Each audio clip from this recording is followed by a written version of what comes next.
Well, we hope that we can be a good leader and be a good example for the future leaders. Hmm. So it may be a new hire that we bring in today that can grow up and eventually run this place. So we have to be a model or put things in place for the succession. Because Yeah. maybe whoever takes my chair someday, I don't want them to say, why did he leave it that way? If I was to Mm. disappear or get hit by a truck, I don't want whoever takes my place to say, why didn't Roger take care of this when he was here?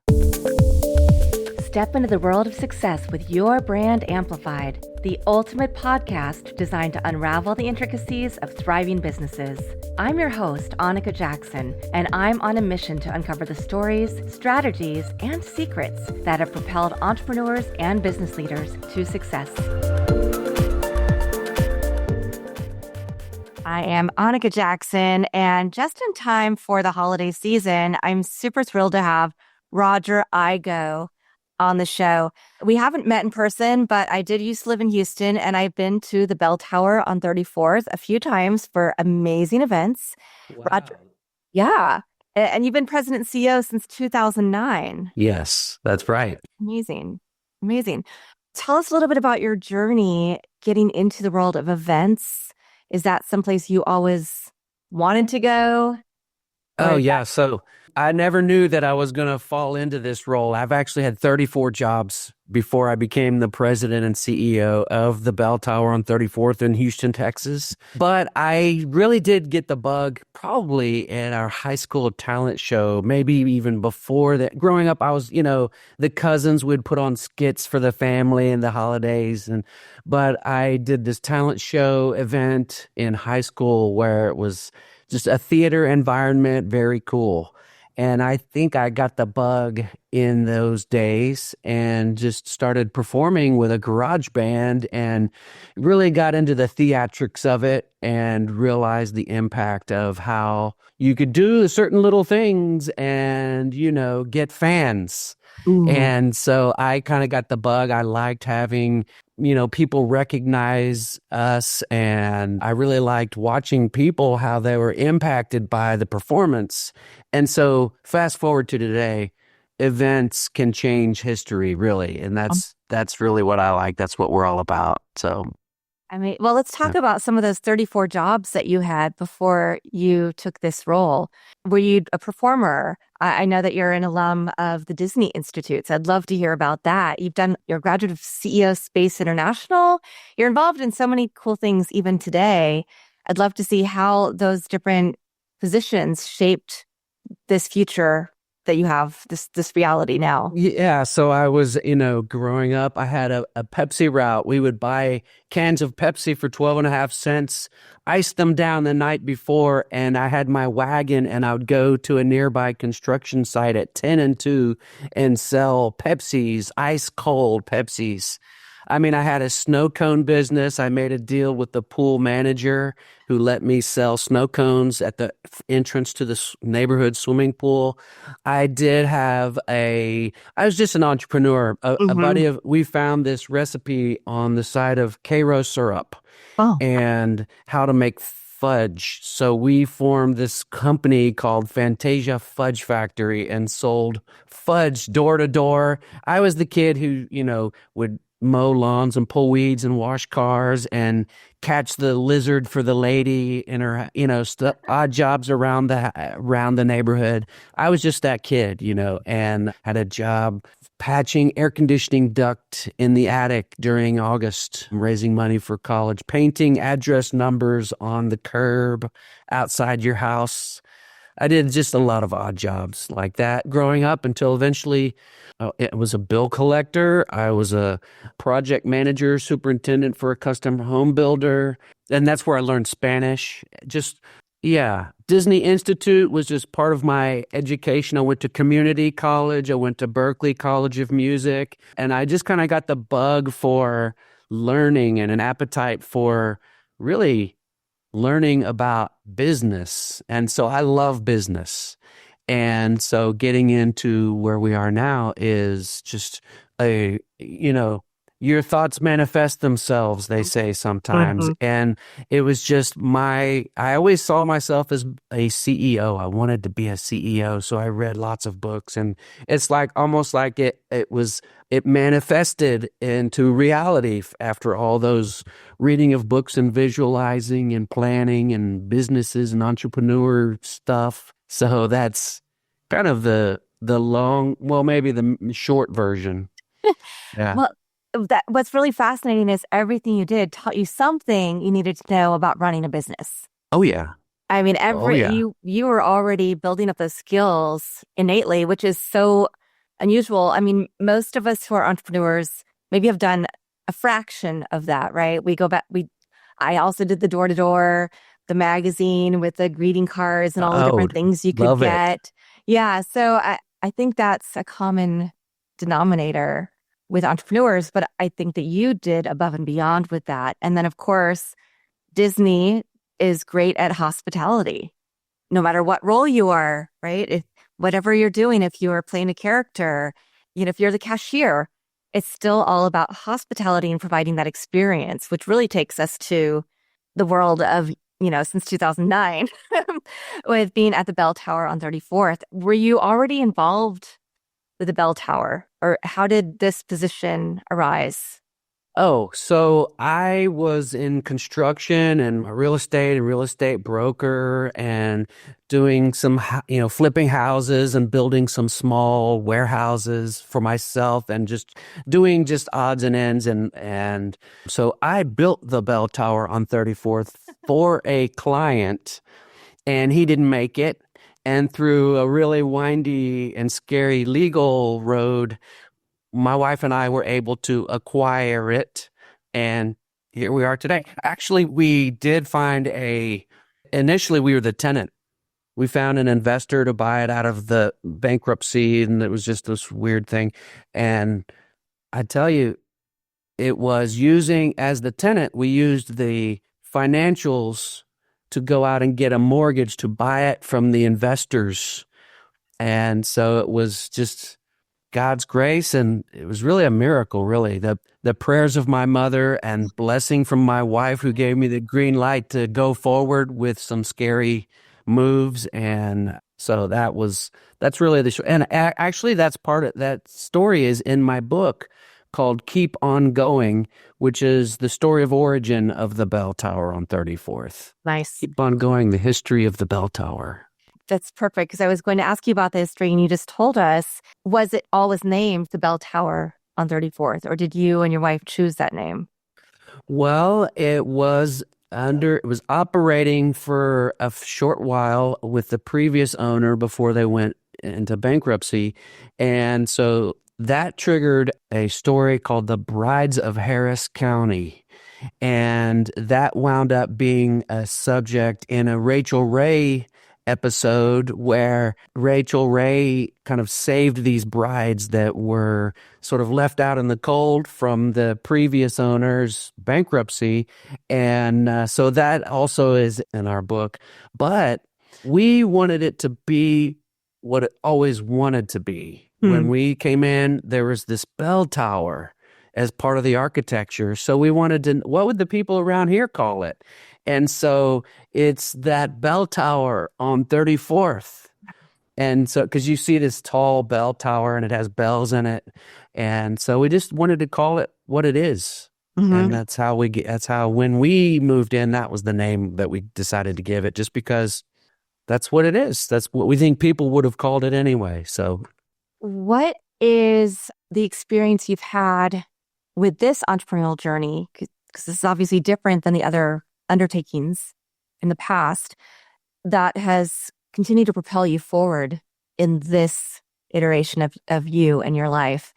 What are some of the, challenges and the delights that you've found in entrepreneurship?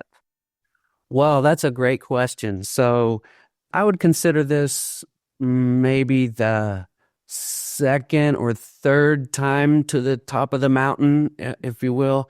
And what I really appreciate about my role is it is a chance to implement so many of the methods and frameworks and philosophies of management and operations where I get to pull from the greats and implement those here at in our operation.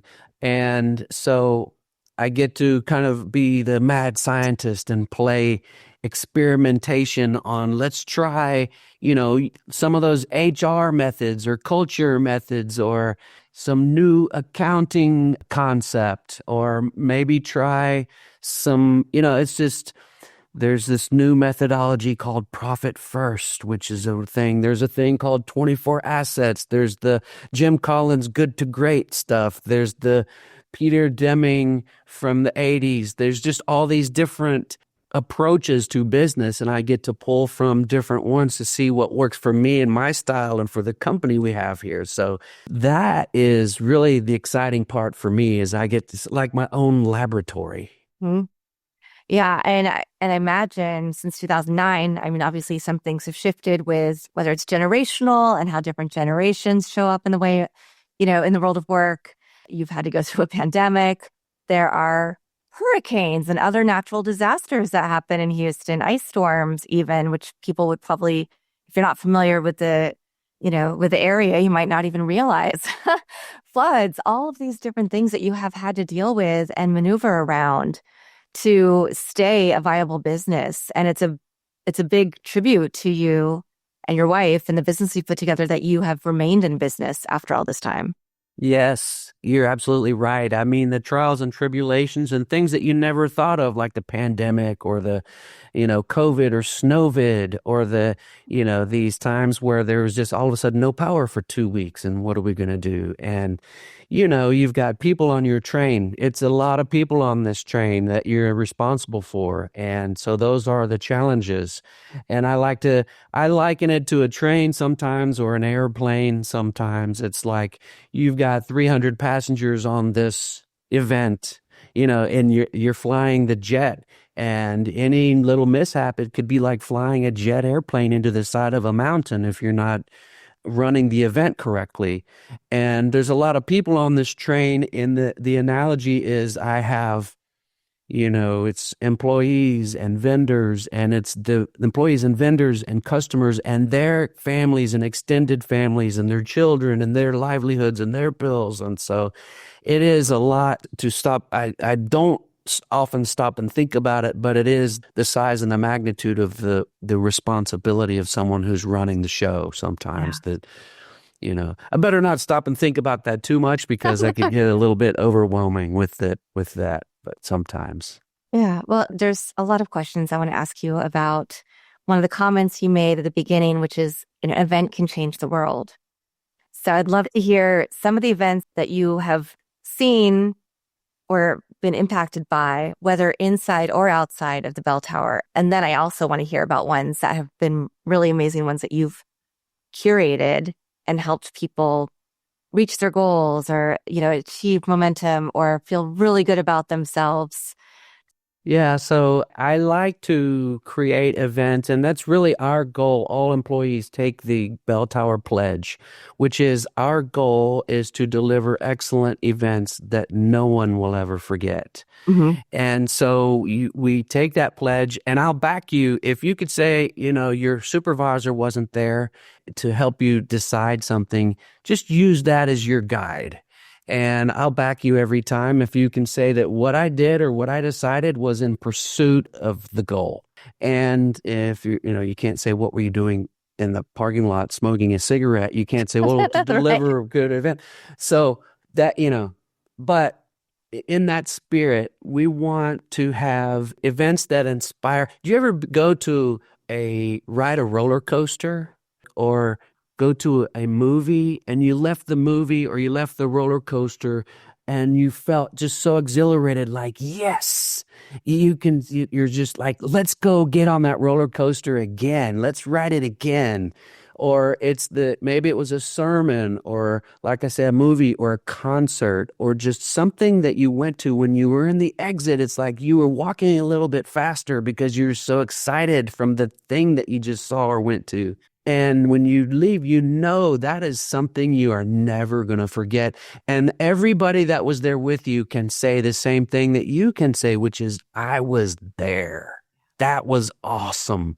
That was amazing. And I was there and that was awesome. And if it's a first time on a scary roller coaster and you loved it and you say, let's do it again. So that's what our goal is for every event Mhm. that we host. And what I like to say, when events can change the world, it is you're changing the world. Let's just say one podcast at a time. Mhm. You are making an impact. One podcast at a time, one interview at a time. There's some golden little nuggets in there that people pick up on your podcast. Well, and events are the same way, where two people might meet and she is really the driver behind him. And Mhm. he goes out and invents electricity, or discovers the internet, or writes the peace accord between two countries. And it's really because it never would have happened unless these two people met and got engaged and got married.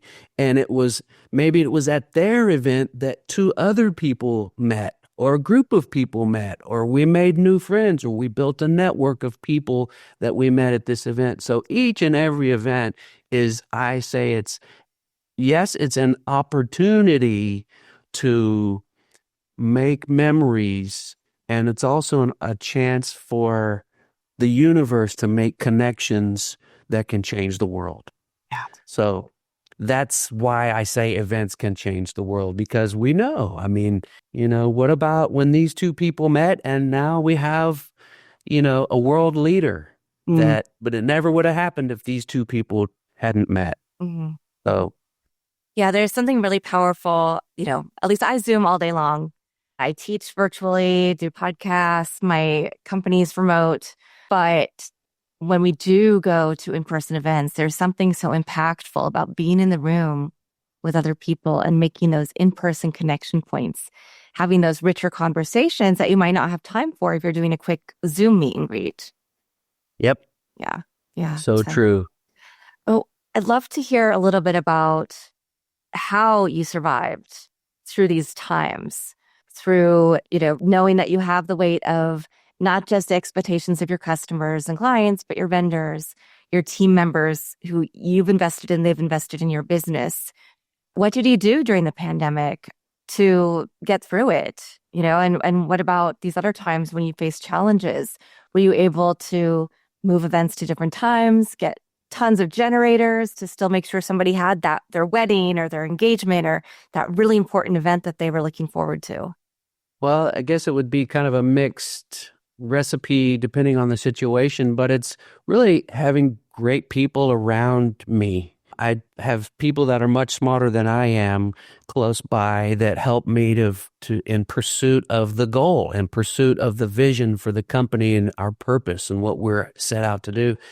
And so having very loyal people who get it, I think, was one of the most important things. We do have some technology that helped us get through COVID. And what I mean is, like, we built this amazing proprietary customer portal, which allows us to we were able to reschedule over 200 events with relatively low drama, if you will. And it was because we were able to manage through and just before COVID hit, we also, by accident, it was a coincidence, I set everybody up so we could work remotely. And it was just by coincidence that it was in February when that new system went live.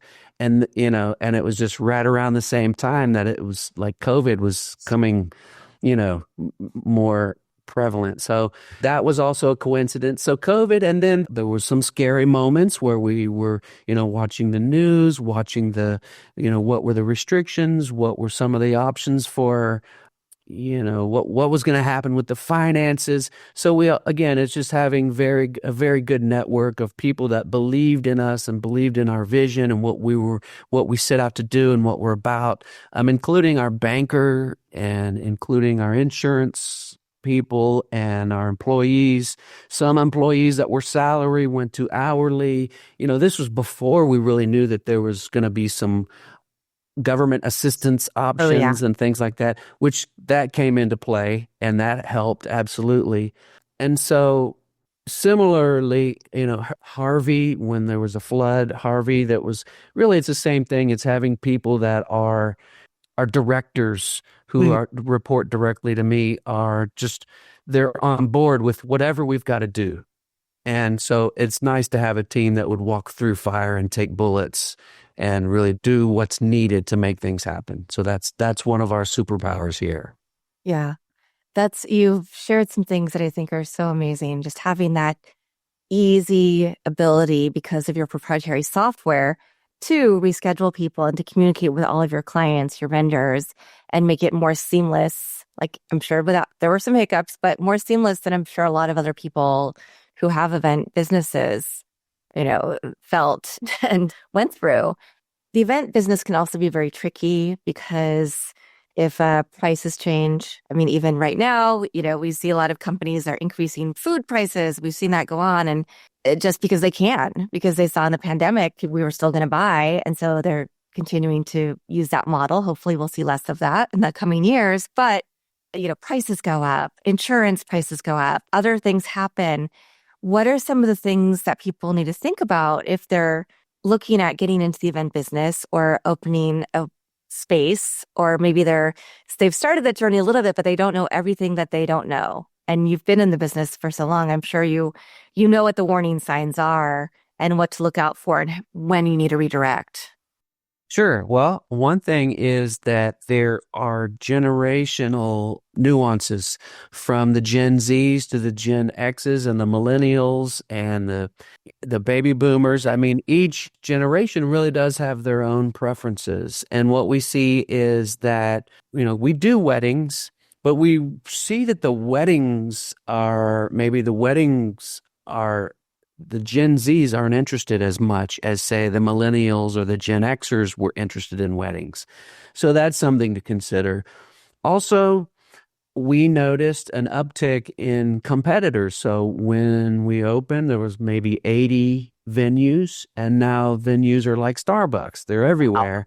So in the Houston market, there's probably 400 plus wedding venues or venues. So there are many, many more competitors, and we do see maybe the Gen Zs are beginning to prioritize other life moments and maybe not so much the wedding thing. Well, there are some buckets of weddings, but I would say in general, the Gen Zs are not as interested in weddings as the previous generation. So that is something to consider. If you're wanting to go into the venue business or do events, make sure you put in there a mix of non-bridal events.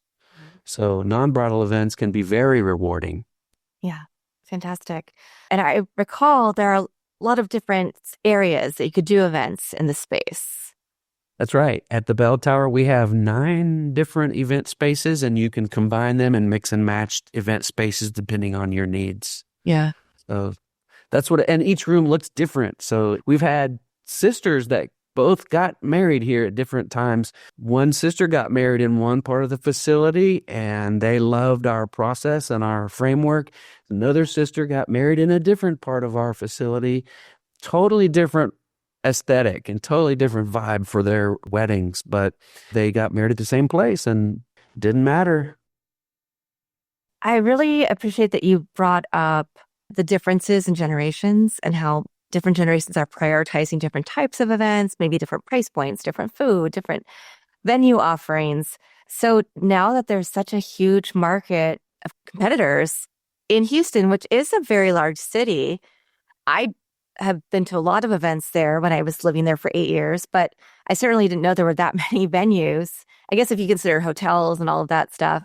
But how does your brand then and your reputation then play into still being seen as one of the marquee venues that people should look at and that they want to come to? Well, the Bell Tower on 34th is established. since the market has moved around and there are so many new entrants, we are one of a handful of venues that is, I would say, I wouldn't say the OG, because there We are definitely other venues that have been around longer than us, not many. But I guess stayitude, if that's a word, is that we're same owner, same facility since we opened almost 16 years ago. And so that is one. We know what we're doing. It's been over $100 million worth of events.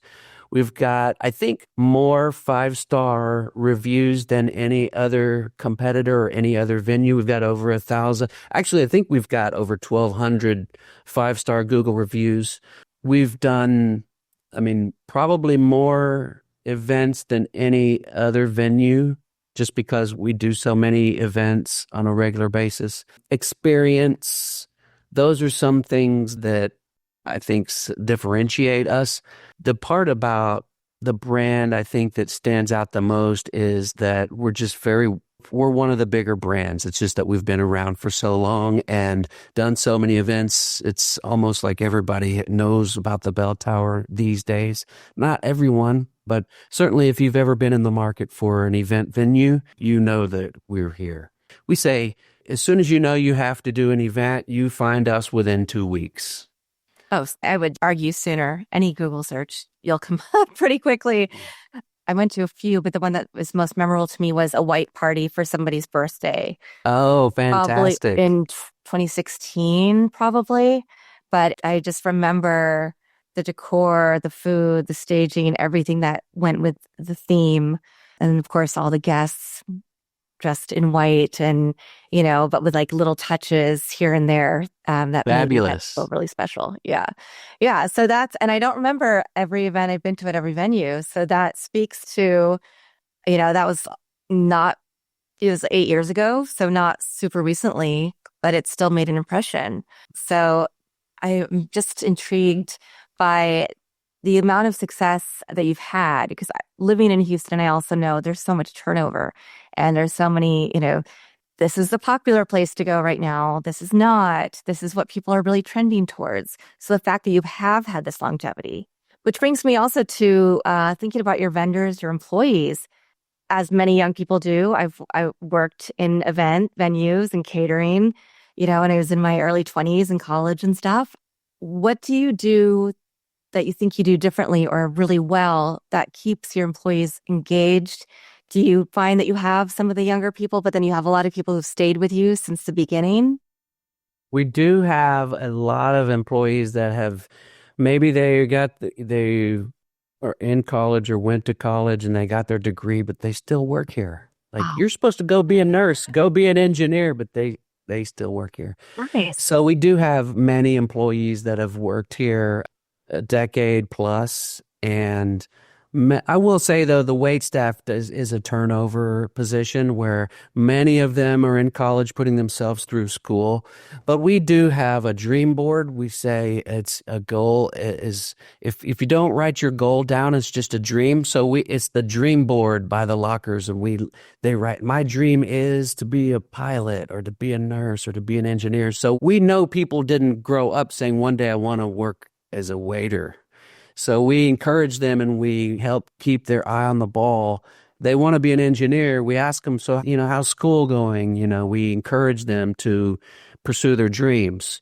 And so there's unlimited extra hours. As long as you don't go over 40 hours, you can come clock in and there's plenty to do here, whether it's cleaning or rolling silverware or changing the candles or yeah, it's just deep cleaning, whatever they want to do. So we let the kids come in and put in extra hours, even if they're not on the schedule.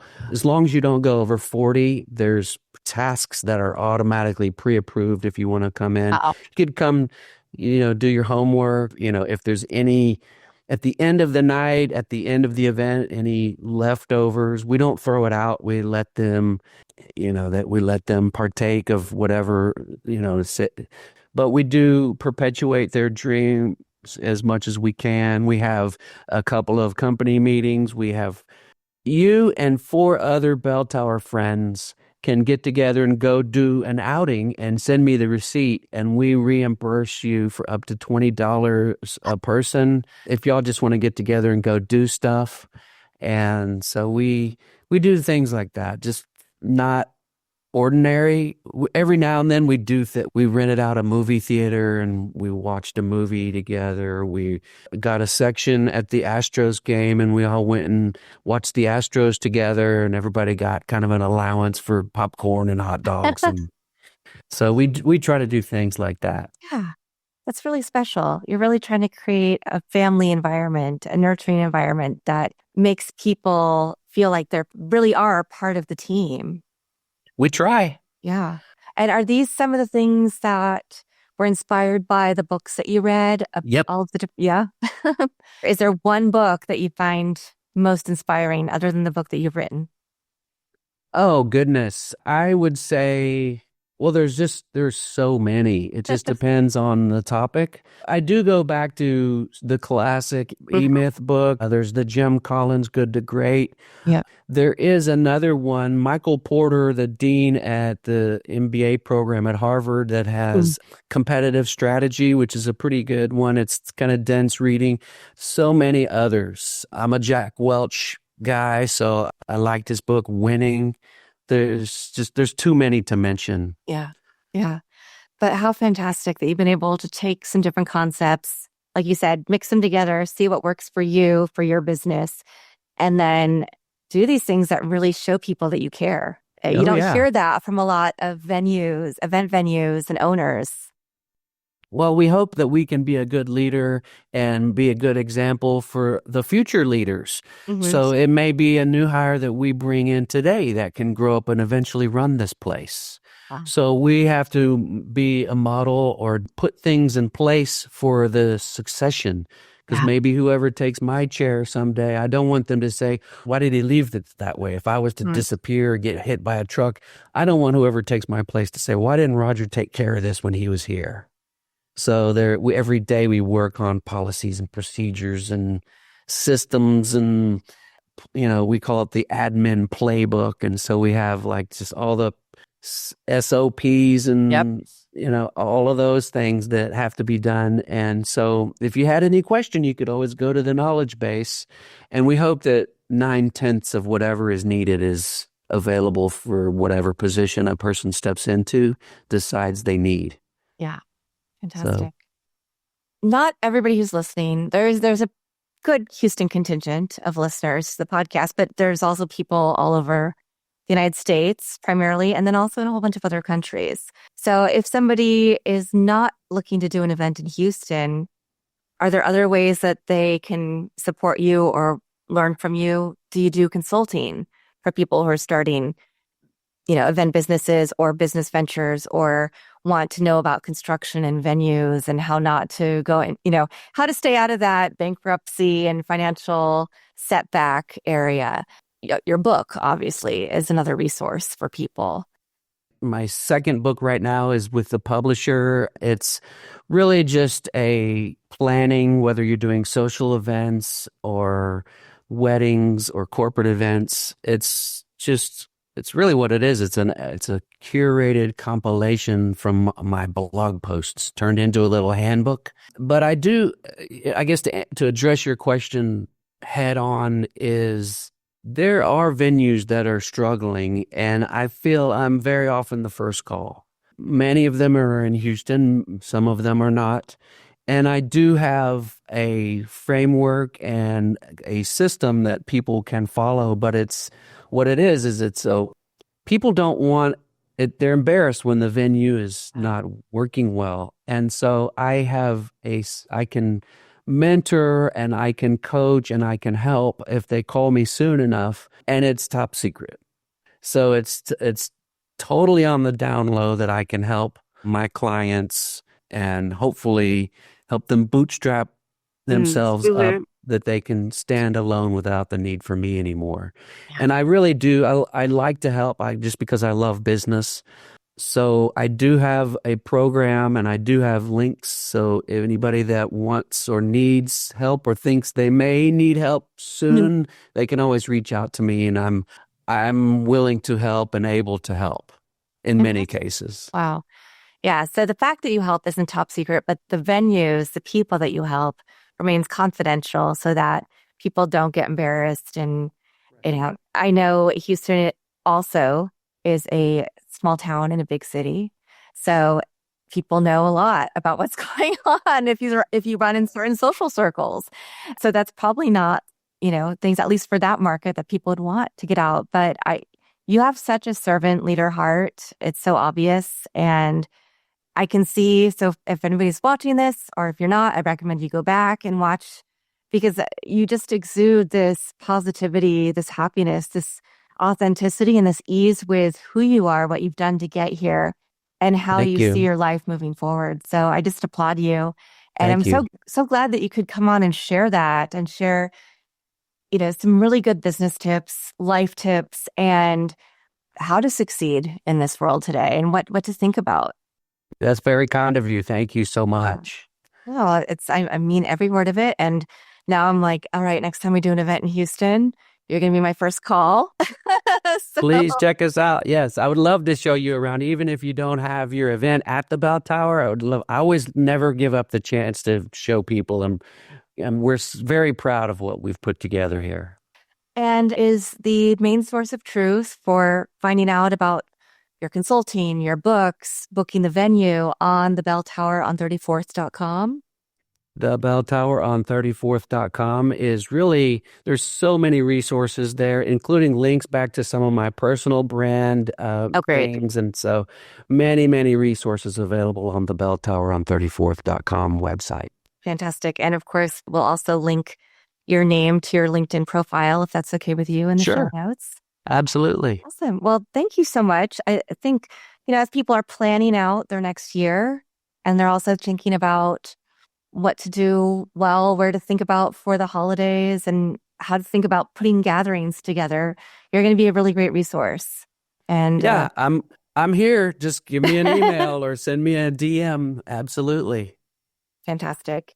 Thank you for being here, Roger Igo.